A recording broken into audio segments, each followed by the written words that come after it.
He lost everything in one breath, but rose stronger than ever. In the heart of a sprawling fantasy city, nestled between snow-capped mountains and a sparkling, endless sea, stood the majestic royal palace. It was a place of joy, a beacon of hope, and a symbol of prosperity. All was well in the kingdom until one fateful day when a deafening roar shattered the tranquility. Peeking over the palace wall, the townspeople saw a colossal, grotesque dragon with scales the color of dried blood and eyes that burned like molten gold. Its wings, vast and leathery, blotted out the sun, plunging the city into an eerie darkness.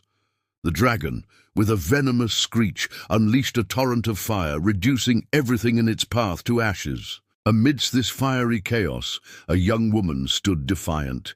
She was the king's only daughter, the princess, known throughout the land for her indomitable spirit and radiant warmth.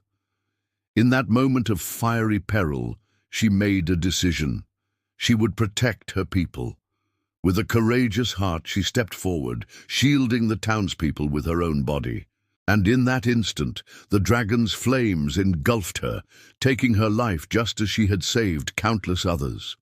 As the dragon retreated into the smoke-filled sky, the townspeople looked upon their fallen princess, tears streaming down their faces. The king, his heart shattered into a million pieces, knelt beside his daughter's lifeless form. His deep guttural sobs echoed through the ruined city, a lament that resonated with the profound sorrow in every citizen's heart. In the face of such immense loss, the entire city was plunged into a profound silence, a silence so heavy it could have been mistaken for the presence of the Grim Reaper himself. For many days, the city remained shrouded in this melancholic quietude. The joyous bustle of the marketplace was replaced by the mournful toll of the bell from the nearby church. The laughter of children at play was supplanted by the haunting strains of a lone flute echoing through the desolate streets. Every corner, every window seemed to whisper of the princess's radiant smile, her contagious laughter, and the warmth of her benevolent heart. Yet amidst this profound sorrow, a silent transformation was taking place in the king. His inconsolable grief was gradually being consumed by an all-encompassing rage.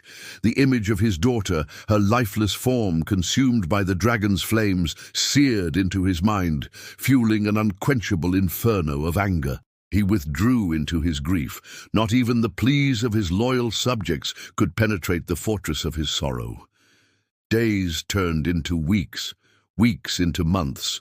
Yet the king remained ensconced in his grief-stricken sanctuary, consumed by thoughts of vengeance. Then one night, as a violent storm raged outside, mirroring the turmoil in his soul, the king stumbled upon an ancient, leather-bound book hidden deep within the royal vault.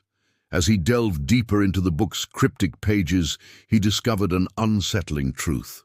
The dragon that had attacked the city was no ordinary beast. It was a harbinger of an ancient evil, a malevolent entity that had lain dormant for centuries, and the worst part, it had been summoned forth by none other than the king's own father, the former king, who had perished under mysterious circumstances.